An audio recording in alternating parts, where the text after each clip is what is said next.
O Evangelho em Éfeso, capítulo 16 do livro de Atos. Amados, a cidade de Éfeso, os discípulos estavam em 3 anos e meio naquela cidade, sob o apóstolo Paulo. As coisas em Éfeso começaram a mudar consideravelmente. Vejamos o que aconteceu. Primeiro, o Evangelho afeta a cultura e a economia. Quando Paulo e Silas estavam na cidade, havia pouco mais de 2 anos, os novos cristãos acenderam uma grande fogueira para destruir seus livros de ocultismo e as parafernálias relacionadas. Eles queriam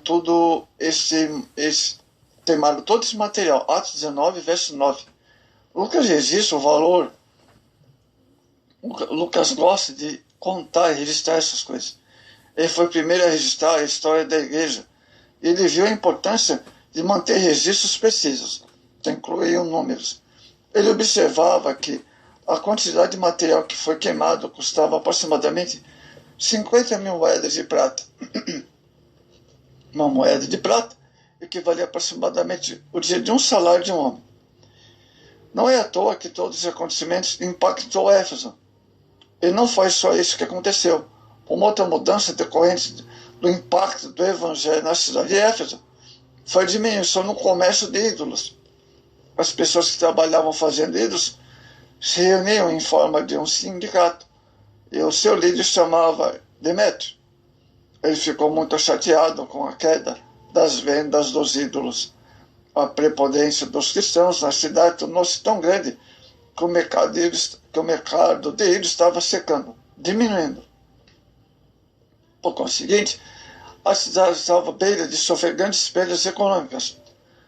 Acho significante, amados, que um resultado do impacto do Evangelho sobre essa cidade foi um ato que afetou a sua economia. É uma maneira bastante comum de medir o impacto do Evangelho numa cidade, pela forma como afeta a sua economia. Mas acho salutar e intrigante. Quando as pessoas se tornam crentes, seus hábitos de compra tornam-se diferentes. Algumas indústrias que apoiavam antes de serem crentes não são mais apoiadas depois de aceitarem Jesus, determinados segmentos. Assim, sem qualquer organização de marcas ou de greve ou boicote oficial, mas simplesmente como uma questão de desuso. A economia principal da cidade, a venda de ídolos, passa por um tremendo sofrimento, só porque os cristãos que viviam sob o poder do Evangelho de Jesus alteraram seu padrão de vida. Veja quanto o Evangelho, amados, invadiu a cidade. Paulo começou com 12 pessoas em Éfeso. Em 2 anos, toda a Ásia verá cidades cujas igrejas são mencionadas em Apocalipse 2 e 3, que eram cerca de Éfeso, foi afetada. Provavelmente, amados, uma população de 500 a 1 milhão de pessoas ouviram o Evangelho em Éfeso, e uma enorme porcentagem tinha acreditado na mensagem de Cristo na cidade de Éfeso. 12 pessoas acreditam-se que uma comunidade cristã em Éfeso ter sido de mais de 50 mil.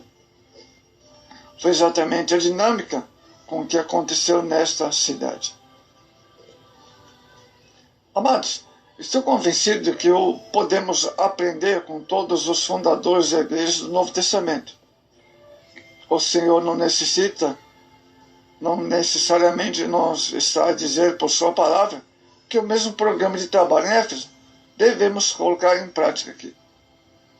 Ao estudar o Novo Testamento, você encontrará que havia singularidade na fundação de cada igreja, assim como havia conversões únicas, como ele disse, que abriu calmamente a sua vida ao Senhor. Amados, algumas coisas que parecem específicas na fundação da igreja de Éfeso. Esse grande avivamento que ocorreu naquela cidade é que nos mostra um tipo de fenômeno que acontece naquela igreja. É diferente da fundação da igreja Antioquia, que tinha começado realmente como resultado de um esforço planejado. Leigos de Chipre, Fenícia, decidiram ir a Antioquia e começariam a compartilhar o Evangelho. Mas os resultados da igreja de Éfeso são tão grandiosos, um esforço direto, uma missão, o apóstolo Paulo, para plantar uma igreja.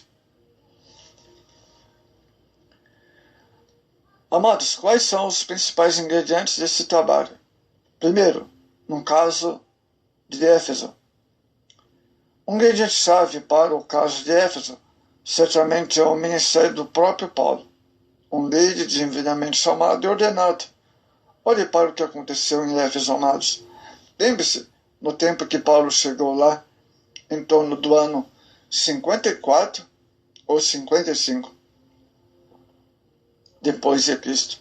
Cristo havia ressuscitado dentre os mortos há mais de 2 décadas. Isso significa dizer, amados, que a presença do Evangelho no mundo já tinha pelo menos 20 anos. No entanto, nada havia acontecido em Éfeso ainda. Mas, dentre os 2 anos após o surgimento de Paulo na cidade, uma mudança fundamental ocorreu. Isso sugere que Deus, nas suas infinitas maneiras de trazer a igreja à existência, usa a liderança. Quando olho hoje as igrejas, percebo que as igrejas estão vivas, geralmente são igrejas onde há pastores vivos, glória a Deus. E as igrejas que estão mortas ou moribundas são geralmente igrejas onde seus líderes encontram-se mortos ou moribundos espiritualmente. Isso não quer dizer que Paulo era uma pessoa que fazia as coisas por si mesma, porque ele não fez nada por si mesmo. Ele constantemente trabalhava com uma equipe de ministério, mas há algo no caminho de Deus, de fazer coisas por meio de indivíduos que têm uma vocação específica dada por Deus. Ele, para uma tarefa específica, o Senhor concede. Paulo escrevia mais tarde aos Efésios dizendo: Deus deu à igreja, primeiramente apóstolos, esse tipo de obreiro que Paulo foi chamado a ser. Paulo é um líder divinamente ordenado. Quais são as qualidades dos líderes divinamente ordenados? Certamente uma pessoa assim recebe um convite definitivo de Deus. Acho que uma das coisas que devemos fazer em nossa comunidade de culto, especialmente no que diz respeito aos nossos jovens, é proporcionar um tipo de ambiente de ensino que faça com que cada jovem considere seriamente o chamado de Deus para a sua vida. Amados, quando chega em Éfeso, Paulo já havia experimentado viagem missionária. Ele fizera antes 2 grandes viagens missionárias. A velha ideia de que você quiser ser usado para o Senhor não precisa se preocupar com a formação é colocado de lado pelo tipo de estratégia que surge no Novo Testamento, onde Jesus intensamente treina os 12 pessoas. E o apóstolo Paulo é intensamente treinado pelo Senhor nas Escrituras, na experiência prática para a obra o qual Deus o havia chamado. Amados, então, a primeira coisa que Paulo faz quando chega em Éfeso é encontrar discípulos. Lucas escreve esse encontro, mas como você encontra pessoas que são 12 discípulos em uma cidade com uma população de 200 mil, normalmente sua abordagem era ir à primeira sinagoga que encontre e não procurar algum discípulo. Então, ele liga-se primeiro à comunidade judaica, ao qual pertencia, posto que era judeu. Mas aqui em Éfeso, amados, ele procura primeiro os discípulos, aqueles que tiveram em contato com a mensagem cristã. Como ele achou, não sabemos, mas ele encontrou os primeiros. O que ele queria fazer com esse grupo é construir em cima do que Deus já havia feito. É assim que Deus trabalha, amados. ele leva o apóstolo Paulo a estabelecer ligações com pessoas que o Espírito Santo já o colocara. Amados, houve um sobrenatural divino em Éfeso, mas ainda há muita coisa a se dizer a respeito de Éfeso. Amados, falamos sobre Paulo como líder chamado por Deus, falamos de três formas e estratégias usadas por ele evangelizar. A ênfase em Éfeso é a obra extraordinária de Deus. É tão extraordinária que Lucas registra com excepcional lenços de aventais de Paulo eram conduzidos até doentes colocados sobre estes e eram curados. Maravilha! Acho que muitas dessas razões para isso. Paulo estava tão ocupado ministrando que ele não tinha tempo para visitar o doente para orar por ele, como fazia normalmente. Os lenços eram pequenas peças usadas para secar o suor na cabeça. O avental era revestimento de couro que ele usava quando estava trabalhando na fabricação de tenda. Também em Éfeso havia exorcismo, uma das cenas engraçadas da Bíblia está em Atos 19, 13. Amados, houve então um reavivamento ali em Éfeso. Maravilhoso. Como o despertamento de Nínive, narrado por Jonas, né? O reavivamento sobre a vida de Samuel, o reavivamento no tempo de Elias, o reavivamento sobre Ezequias. Então, amados, que o Espírito do Senhor seja especialmente derramado sobre todos nós, para que os modelos de avivamento que encontramos no Antigo Testamento é a revelação divina de Deus. Não tornem coisas distantes. Que sejamos um povo purificado, que vive em temor, adoração e obediência. Então, na igreja de Éfeso, vemos a alegria do trabalho do Espírito Santo.